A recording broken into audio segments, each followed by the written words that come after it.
إن الله وملائكته يصلون على النبي يا أيها الذين آمنوا صلوا عليه وسلموا تسليما.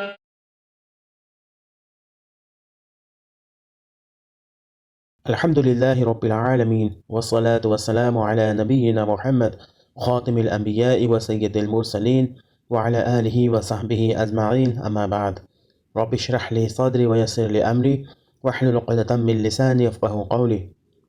السلام علیکم ورحمۃ اللہ وبرکاتہ. میں محمد عامر سورہ بنی اسرائیل کی تفسیر کی سیریز لے کر حاضر ہو چکا ہوں.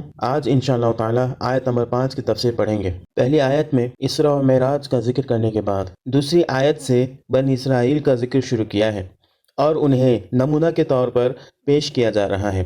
ان کا جو انجام ہوا تھا اس انجام کو مشرکین عرب کے لیے ایک نمونہ کے طور پر اور ایک پاٹ کے طور پر پیش کیا جا رہا ہے. اوپر کی آیتوں میں اللہ رب العزت نے ان کے بارے میں ایک خاص بات بتائی تھی، وہ دنیا میں 2 بڑے فسادات انجام دیں گے اور اس کے ساتھ ساتھ وہ گھمنڈ تکبر میں ڈوبے ہوئے ہوں گے.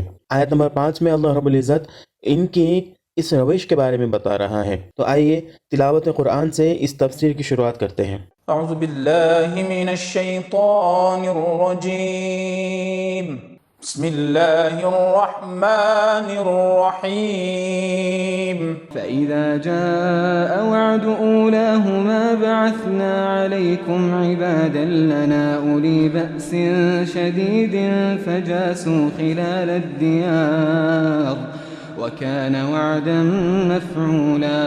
فَإِذَا جَاءَ وَعْدُ أُولَاهُمَا بَعَثْنَا عَلَيْكُمْ عِبَادًا لَنَا.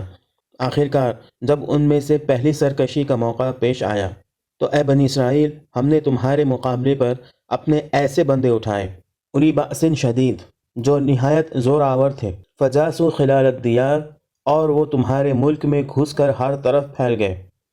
وَكَانَ وَعْدًا مَفْعُولًا یہ ایک وعدہ تھا جسے پورا ہو کر ہی رہنا تھا.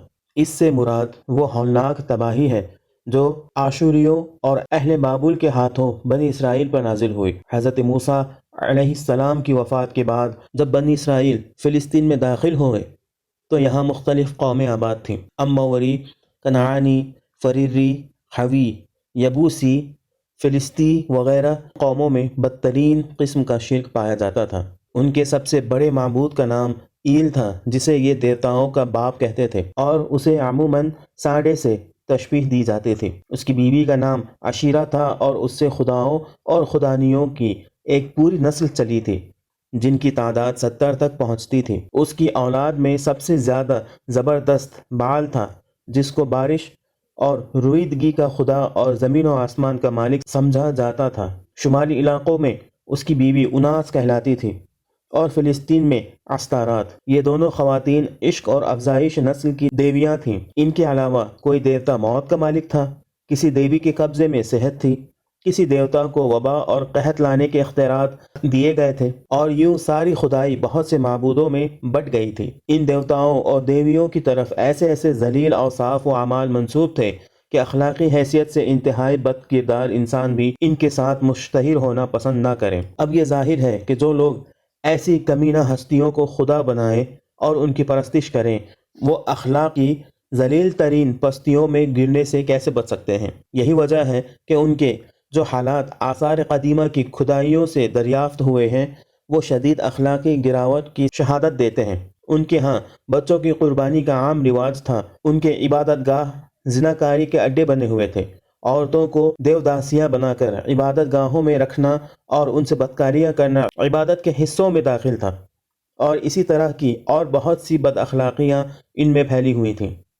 تورات میں حضرت موسیٰ علیہ السلام کے ذریعے سے بنی اسرائیل کو جو ہدایات دی گئی تھیں ان میں صاف صاف کہہ دیا گیا تھا کہ تم ان قوموں کو ہلاک کر کے ان کے قبضے سے فلسطین کی سرزمین چھین لینا اور ان کے ساتھ رہنے بسنے اور ان کی اخلاقی و اعتقادی خرابیوں میں مبتلا ہونے سے پرہیز کرنا. لیکن بنی اسرائیل جب فلسطین میں داخل ہوئے تو وہ اس ہدایت کو بھول گئے. انہوں نے اپنی کوئی متحدہ سلطنت قائم نہ کی. وہ قبائلی عصبیت میں مبتلا تھے. ان کے ہر قبیلے نے اس بات کو پسند کیا کہ مفتوح علاقے کا ایک حصہ لے کر الگ ہو جائے. اس تفرقے کی وجہ سے ان کا کوئی قبیلہ بھی اتنا طاقتور نہ ہو سکا کہ اپنے علاقے کو مشرکین سے پوری طرح پاک کر دیتا۔ آخرکار انہیں یہ گوارا کرنا پڑا کہ مشرکین ان کے ساتھ رہیں بسیں۔ نہ صرف یہ بلکہ ان کے مفتوح علاقوں میں جگہ جگہ ان مشرک قوموں کی چھوٹی چھوٹی شہری ریاستیں بھی موجود رہیں جن کو بنی اسرائیل مسخر نہ کر سکے۔ اس کا پہلا خمیازہ تو بنی اسرائیل کو یہ بھگتنا پڑا کہ ان قوموں کے ذریعے سے ان کے اندر شرک گھس آیا، اور اس کے ساتھ بتدریج دوسری اخلاقی گندگیاں بھی راہ پانے لگیں۔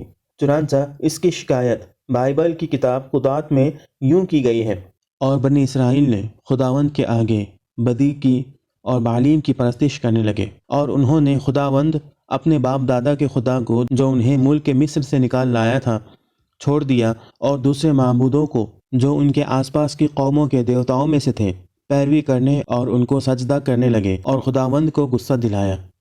وہ خداوند کو چھوڑ کر بعل اور استارات کی پرستش کرنے لگے، اور خداوند کا قہر اسرائیل پر بھڑکا۔ اس کے بعد دوسرا خمیازہ انہیں یہ بھگتنا پڑا کہ جن قوموں کی شہری ریاستیں انہوں نے چھوڑ دی تھیں، انہوں نے اور فلسطینیوں نے، جن کا پورا علاقہ غیر مغلوب رہ گیا تھا، بنی اسرائیل کے خلاف ایک متحدہ محاذ قائم کیا اور پے در پے حملے کر کے فلسطین کے بڑے حصے سے ان کو بے دخل کر دیا، حتیٰ کہ ان سے خداوند کے عہد کا صندوق یعنی کہ تابوت سکینہ تک چھین لیا۔ آخرکار بنی اسرائیل کو ایک فرما روا کے تحت اپنی ایک متحدہ سلطنت قائم کرنے کی ضرورت محسوس ہوئی، اور ان کی درخواست پر حضرت سموئیل نبی نے سن 1020 قبل مسیح میں طالوت کو ان کا بادشاہ بنایا۔ اس متحدہ سلطنت کے 3 فرما روا ہوئے: طالوت، حضرت داؤد علیہ السلام اور حضرت سلیمان علیہ السلام۔ ان فرما رواؤں نے اس کام کو مکمل کیا جسے بنی اسرائیل نے حضرت موسیٰ علیہ السلام کے بعد نامکمل چھوڑ دیا تھا۔ صرف شمالی ساحل پر فنیقیوں کی اور جنوبی ساحل پر فلسطینیوں کی ریاستیں باقی رہ گئیں جنہیں مسخر نہ کیا جا سکا، اور محض باج گزار بنانے پر اکتفا کیا گیا۔ حضرت سلیمان علیہ السلام کے بعد بنی اسرائیل پر دنیا پرستی کا پھر شدید غلبہ ہوا، اور انہوں نے آپس میں لڑ کر اپنی 2 الگ سلطنتیں قائم کر لیں: شمالی فلسطین اور شرق اردن میں سلطنت اسرائیل، جس کا پایہ تخت آخرکار سامریہ قرار پایا، اور جنوبی فلسطین اور ادوم کے علاقے میں سلطنت یہود، یہ جس کا پایہ تخت یروشلم رہا۔ ان دونوں سلطنتوں میں سخت رقابت اور کشمکش پہلے ہی دن سے شروع ہو گئی اور آخر تک رہیں۔ ان میں سے اسرائیلی ریاست کے فرما روا اور باشندے ہمسایہ قوموں کے مشرکانہ عقائد اور اخلاقی فساد سے سب سے پہلے اور سب سے زیادہ متاثر ہوئے، اور یہ حالت اپنی انتہا کو پہنچ گئی جب اس ریاست کے فرما روا اخی اب نے سیدا کی مشرک شہزادی ایزیل سے شادی کر لی۔ اس وقت حکومت کی طاقت اور ذرائع سے شرک اور بد اخلاقیاں سیلاب کی طرح اسرائیلیوں میں پھیلنی شروع ہوئیں۔ حضرت الیاس اور حضرت الیسع علیہ السلام نے اس سیلاب کو روکنے کی انتہائی کوشش کی، مگر یہ قوم جس گراوٹ کی طرف جا رہی تھی اس سے باز نہ آئی۔ آخرکار اللہ کا غضب اشوریوں کی شکل میں دولت اسرائیل کی طرف متوجہ ہوا، اور 9ویں صدی قبل مسیح سے فلسطین پر اشوری فاتحین کے مسلسل حملے شروع ہو گئے۔ اس دور میں آموس نبی اور پھر ہوسے نبی نے اٹھ کر اسرائیلیوں کو پے در پے تنبیہات کی، مگر جس غفلت کے نشے میں وہ سرشار تھے وہ تنبیہ کی ترشی سے اور زیادہ تیز ہو گیا، یہاں تک کہ آموس نبی کو شاہ اسرائیل نے ملک سے نکل جانے اور دولت سامریہ کے حدود میں اپنی نبوت بند کر دینے کا نوٹس دے دیا۔ اس کے بعد کچھ زیادہ مدت نہ گزری تھی کہ خدا کا عذاب اسرائیلی سلطنت اور اس کے باشندوں پر ٹوٹ پڑا۔